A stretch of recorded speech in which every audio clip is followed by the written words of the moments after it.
I'm Alexander Edward. And I'm Tony Boswell. And we are Minion Death Cult. The world is ending. Anti-Semitic plushies are responsible, and we're documenting it. What's up, everybody? Hope you had a good weekend. This episode, so you wanted to do something, huh? I don't know when you wanted to do it. You know what? I thought about it, and it's not even funny. It's not even funny. It's fine. It's not going to work. It's only funny to me. It's just not. What's the joke? Gonna be good. So I just got word from Fulton County Prison that they have freed YSL and Young Thug. And as I said last week, Thugga and his family have been supporters of mine and protested police violence in America alongside us. I'm also thankful to the rest of YSL and the whole gang for helping negotiate this. Dozens of us work frantically behind the scenes to make this possible.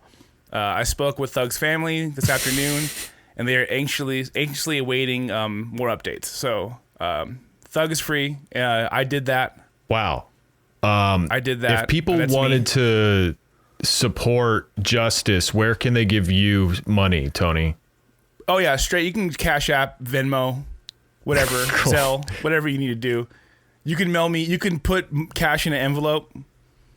It'll find its way to you. That also works, yeah. Can you explain what you're referencing for people who may not be as online or invested? Apparently, Hamas had a hostage that was released, and Shaun King took credit for being part of the negotiations, saying verbatim what I said, except for it was the teenager Natalie. Who is he talking to? How did he take credit? I don't know. Apparently the Qatari government. Apparently he went through the Qatari government is what he said. Wow, we finally got 1 million retweets, so we will free the hostages. And the family was like, we don't know who that guy is. We didn't know about him until right now. We've never heard of this guy. Wow, so they must really like him. He seems like a 100% good guy. And what's funny is the post is still up. It's still up right now. Yeah, that's cool. You said something about Shaun King beforehand. I thought you were just gonna be referencing the post that I think his partner made, where it's him at their house, he's broodingly looking out the window, and he's like, how am I gonna solve this thing? How am I gonna solve Israel and Palestine? And there's a long text underneath where she or he, I don't know who his partner is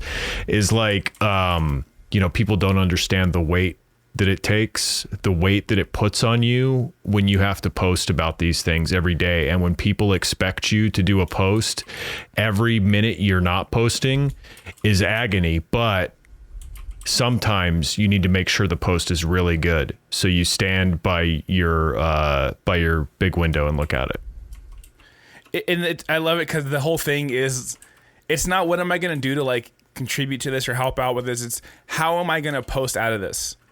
What is the ultimate post that's going to fix this? Right, but it's also so funny. It's also about his psychological state of how hard it can be to post. And it's true. Oh, you had a hard time posting this week because of the news? That's cool. I podcasted the news. All right? Yeah, you can't put these words in a post. There's too many words. Oh, I have to post through the pain. Fuck you. We podcast through the pain 3 times a week, baby. You can hear our pain. Yeah. You can hear our pain in our voices. Cool. Well, thank you so much for your work, Tony, and Shaun and everybody out there doing that kind of work. We love you folks. I did want, this, we've had a couple rough weeks. I wanted this episode to be just a little more fun, little more zany, a little more non-denominational MDC stuff. But we did have to start off with, I don't know. We do have to talk about Israel and their assault on Gaza, but again, in what I hope will be a a more lighthearted, way to cover this. And of course, I'm referring to the IDF and Israel and their backers' newest argument against Greta Thunberg, who oh my God, posted a sign that said, she was holding a sign that said "Stand with Gaza." Let me pull it up here. But some viewers noticed there was also an octopus plushie in the shot. It's on her friend's knee, who's like behind her, but it's obviously situated so that it looks like it's kind of over her shoulder almost, like in the frame with Greta. So you like see Greta's face, and then it's so funny because this is like supposed to be this anti-Semitic thing, and the octopus has been circled, and it's just got a grumpy face on it when you see the octopus. Do you know what that is? Do you know about those plushies? They're super cute. What's there to know? It's a fucking stuffed animal. Like you sound like the Zionist. Oh, do you know about the plushie? No. Do you know the significance of the plushie? Yeah, no, they're really cool. Like they're really good. They're you can turn it inside out, and it will like have a sad face or a happy face. And like some people who might have a hard time communicating use those to like, if it's here, I'm grumpy right now. Sorry, I'm in a good mood. Adorable. It's like a really like good wholesome thing. Yeah, for people who don't know, Greta has Asperger's, or she's on the autism spectrum, and she has referred to the octopus that the IDF is calling her a terrorist for having this little octopus stuffed animal in her photo. She's said, no, this is like a comfort thing for my autism. It's just like my buddy that I hang out with and take photos of. Like looking at this photo, it's like fairly obvious to somebody who's not completely brain damaged that she wanted it to look like her octopus was standing with Gaza. She wanted to make it look like her buddy was mad on behalf of Palestinians. Yeah. She was like, I'm mad at you, Israel. Like, we're both bummed. Look at our faces. Like the octopus, her friend, isn't supposed to represent a vile anti-Semitic caricature, like the thing that she carries around with her all day. Oh, this is actually this is disgusting, repulsive, and degenerate to me. That's why I sleep with it on my face. Yeah, it's this like the brain Olympics that happens there was so funny when I saw, because they compared it to that drawing, and when I first glanced at it, I was like, oh shit, she drew that, and then I was like, wait, no, that's not what happened at all. There's no way. Yeah, the drawing in question. It's funny because in this, so they're comparing it to like an old anti-Semitic political cartoon that shows a Jewish person as an octopus stretching its tentacles across the entire globe. The anti-Semitic conspiracy theory. Which, yeah, sure. I'm sure that was a thing at one point. I only remember the octopus from like anti-standard oil cartoons. Yeah, I remember that one being a thing too. That makes sense. Like the octopus was just influence. Like anyone you wanted to show having influence or like expanding its own borders or something like that, you would use the octopus. But the octopus cartoon that they're all sharing, it also happens to be a baby blue octopus. Yeah, like her plushie. So let me pull up the article here. Greta Thunberg deletes pro-Palestinian post featuring anti-Semitic trope, claims she was quote completely unaware. Let me see if they don't use any of the examples of the cartoon in here. Would I get demonetized from YouTube if I showed the same cartoon that everybody is posting at Greta Thunberg? Well, I don't know. I think you might get demonetized for posting the octopus that Greta Thunberg had in her picture, so you may as well run it, I'm not worried about monetization. But I just don't want it to get taken down for like misinformation. Jews are not octopuses. It's a vile caricature. They would actually have a very hard time getting in and out of a jar, being as if they have skeletons. I see when everybody was calling this anti-Semitic, I thought, oh, the octopus, that must like represent like Hamas or the Palestinian resistance, but in a good way. Like they're able to, you know, they're crafty, they're resourceful, they're, you know, long living, and they can squeeze wherever their head can fit, wherever their beak can fit into. Palestinians can squeeze into that area, and that's like definitely something that I think they should take advantage of. Also, they can teach us so much, and like a lot of Palestinians I know are pretty sexy. So that in that way, they're also like an octopus. It would be like an octopus. Did you watch The Octopus Teacher? No. Okay. I was all right. I don't know. I don't want to ruin the what's happened in my head. So. Yeah, I don't want them to reboot The Octopus Teacher and kill my childhood version of The Octopus Teacher, where the teacher fucks the octopus. Wait, no, the octopus is the teacher. Yeah, I'm just under the impression that somebody has sex with an octopus in that documentary. Same, yeah. And I think if you know that going into that means you're trying to watch someone have sex with an octopus. Yeah, and you don't want any of that. Yeah, totally. Yeah, it was pretty wild to see like a bunch of liberals and, you know, Zionists sharing a bunch of anti-Semitic cartoons. They're like, no, see, look, this is what we look like. What are you doing? Stop doing that. Don't copy and paste like Nazi cartoons to prove a point. Like we don't even do that on this show. We don't like, sometimes we accidentally stumble into very deep, graphic stuff, but no, I'm not going to share like the Happy Merchant. Yeah. And the thing about anti-Semitism is it's so like prolific and it's been going on for so long that if you really wanted to search for it, you can find an anti-Semitic cartoon of anything you're trying to like they'd be. I have a pigeon on my hat right now. The hat I'm wearing. Someone could for sure find some anti-Semitic cartoon involving a pigeon. You're totally right. In no time. It's like Rule 34. If you can imagine it about being bad about Jews, it exists on the internet because this is the internet we're talking about. It's nothing but pornography and anti-Semitism. We understand. And they don't even need AI. They just already been hand drawn.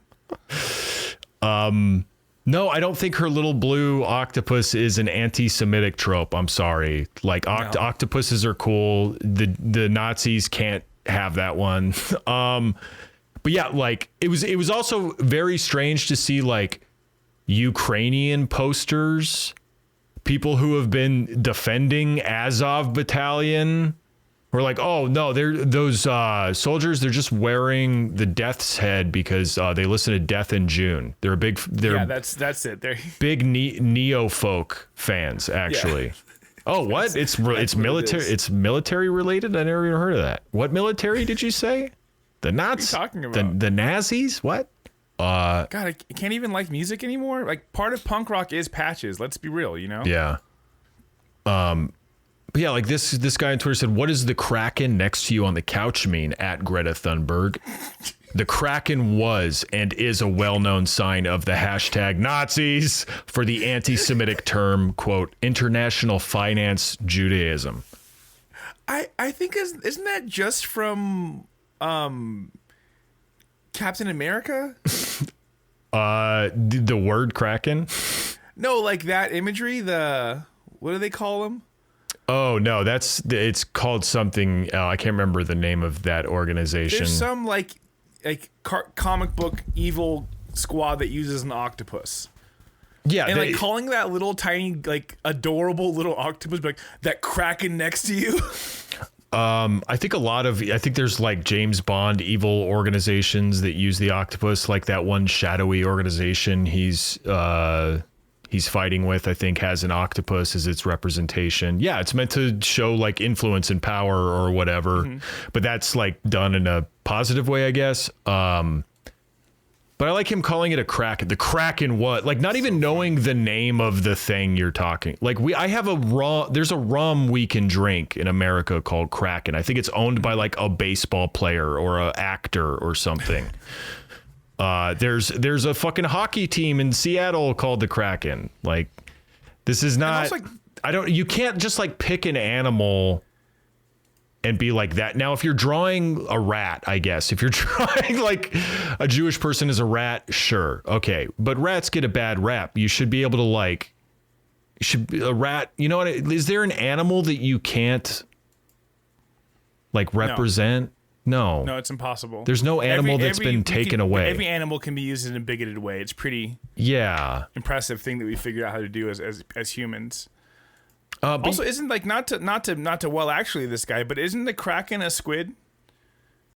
No, I think a Kraken is famously a squid, a large squid, not a large octopus. I think a Kraken is just a mythological creature. It's like, yeah, but I think it's a squid. It's a sea monster. It's been depicted in several different ways. I think you're right. Maybe more often it's a squid, but you see it as like a kelp like sea monster too. I don't know if you see like a leafy kind of creature. I've seen that Kraken represented. I haven't seen that one. I haven't seen that Kraken. Anyway, the IDF itself came out and said, this is a spokesman for the Israeli Defense Forces, the Israel Defense Forces, last name is Shalakar, says whoever identifies with Greta Thunberg in any way in the future, in my view, is a terror supporter. Like, so if you ever are worried about climate change at all, and you identify with her, and you like in any, because he said in any way, you're now a terrorist sympathizer. Yeah, if you have like kind of puts Tesla owners in a weird place. Yeah, if you have like one of those like squishmallows, but it's got too many extra feet on it, yeah, you're probably a terrorist. Yeah. Yeah, let me read. I can't remember. There's probably nothing worse. It's just funny for the New York Post to like pretend. Everybody has to pretend like this is a well-known, widely used anti-Semitic trope, just the octopus on its own, not like stretching its tentacles across a territory or whatever. Greta Thunberg was accused by Israeli officials of being a terror supporter Friday after posting pro-Palestinian messages initially featuring a toy octopus, a known anti-Semitic trope. Yeah, New York Post is definitely up on like hate images and hate speech. They definitely study that stuff. Mm-hmm. This is actually a good thing that the Israeli defense people decided to do this, because I think it really does speak to their credibility. I know. It's like if they are under the terror that they claim to be under, they don't got time to be looking at Greta Thunberg's post. You know what I mean? Like this like speaks volumes to me. Yeah, I don't know. You're being asked if you're an American citizen or as an Israeli citizen, you're being asked constantly to just accept some of the worst propaganda I've ever seen. Yeah, because it's the last week has been just like a rocket hit a building. Why would it do that? Why would a rocket ever hit a church? We're investigating. Yeah. Why do they keep bombing their own hospitals? What is happening?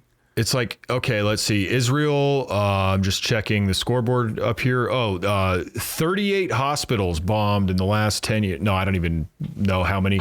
But they love doing it. They love hitting hospitals. They have, I think it's more people more widely know the propaganda that Hamas supposedly or reportedly houses rockets inside hospitals than know that Israel blows up hospitals. Yeah. Like I believe now the propaganda for that, the defensive propaganda of why we blow up hospitals. Oh, because Hamas was there. Now that's more popular than that's more well known than what it's even reacting to, which is that Israel's blowing up hospitals.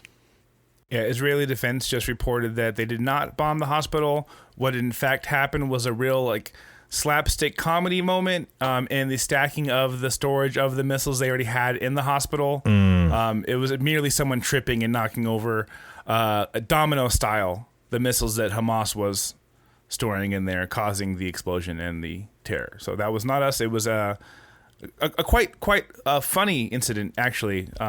if you think about it.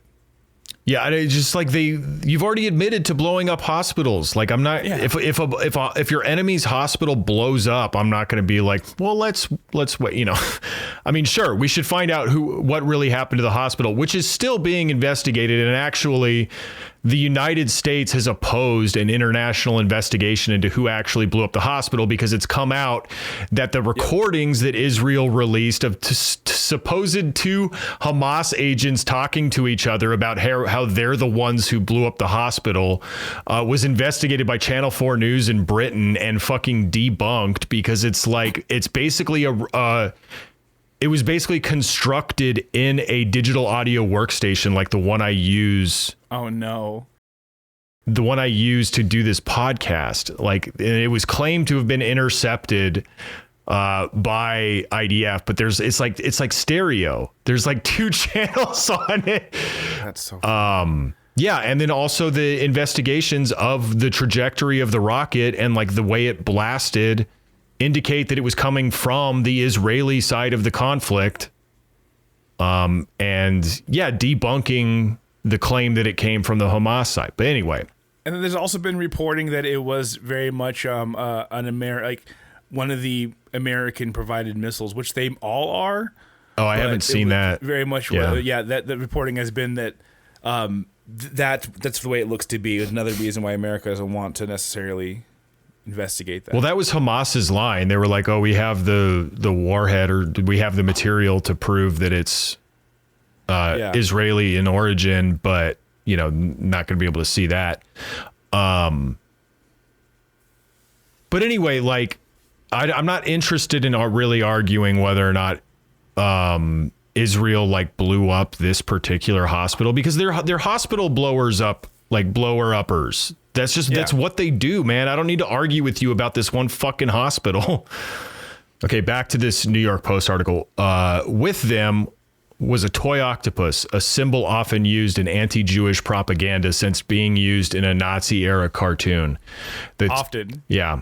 The Time, quote, Person of the Year honoree later deleted the photo, replacing it with an almost identical one, just without the offensive symbol, about which she protested innocence.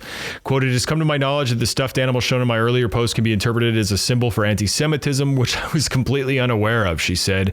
Instead, the eco-warrior, who was previously discussed being on the autism spectrum, claimed that the toy in quote, the toy in the picture is a tool often used by autistic people as a way to communicate feelings, just like you said, Tony.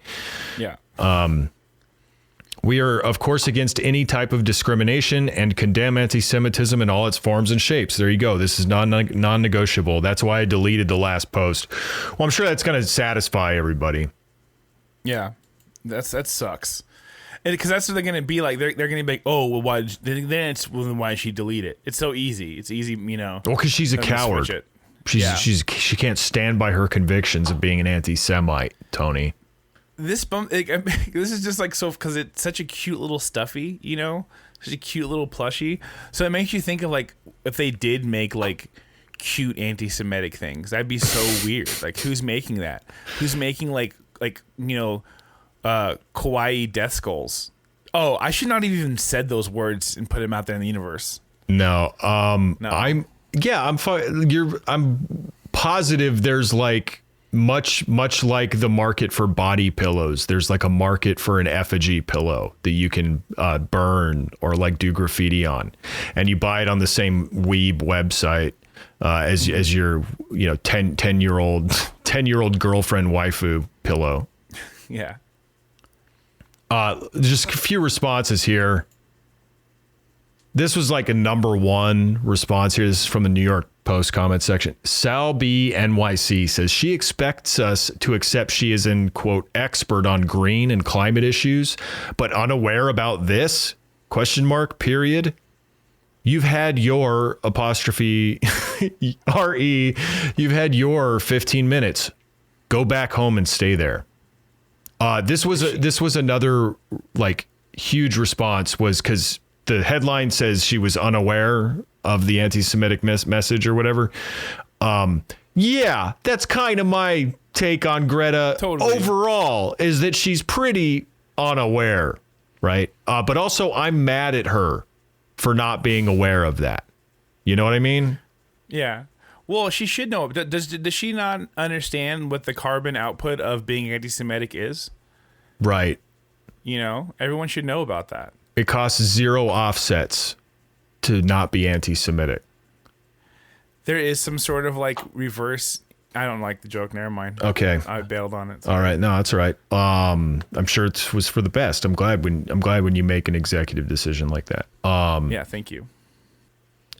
What the fuck does green energy have to do with knowing all the anti-Semitic tropes? Like knowing all the anti-Semitic tropes, you're either like ADF, or sorry, you're ADL, or you're a Nazi. Like that's how you know all the or you're a weirdo like me and Tony, basically. Yeah. Yeah, unfortunately, that is the case. Because we shouldn't know. You shouldn't know all of them. That is weird. If you know them all, that there's a reason you know them all. Like, because this one's pretty fucking niche. Like we said, I haven't seen anybody in Ukraine with one of these plushies, so I'm thinking it's not that big of a deal. It's what they're saying fundamentally is just not true.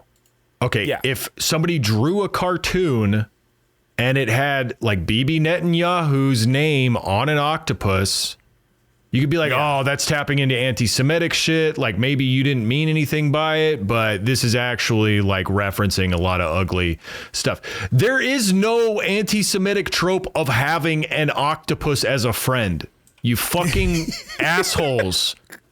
You know what I mean? Well, like, actually, I fucking hate these fucking people, the shit they expect us to believe and the shit that they all suddenly know. Oh, I knew the octopus beanie baby was a fucking Jew hating Nazi. That's why I don't care. I don't care how cute it is. It's curious. Yeah. No, how could you not know this, Greta? We all know this. Ilya, okay, we're getting into some good stuff here, folks. Ilya, Kuryakin says, if she is so worried about climate change, she should not be protesting the people who control the weather.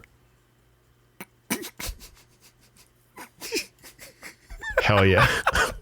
What is, we need to parse this. So you're mad at Greta Thunberg. You're mad at Greta Thunberg for what exactly?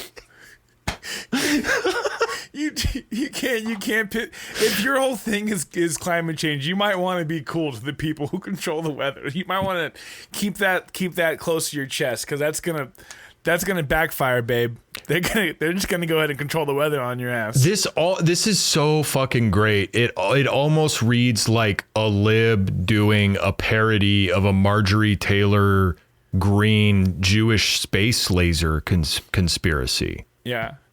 You're going to make them speed run the apocalypse just to own you. Yeah, amazing. Listen, none of us like them, but we got to be polite, all right? I don't want any thunder clouds clapping down on me. Come on now. Be smart.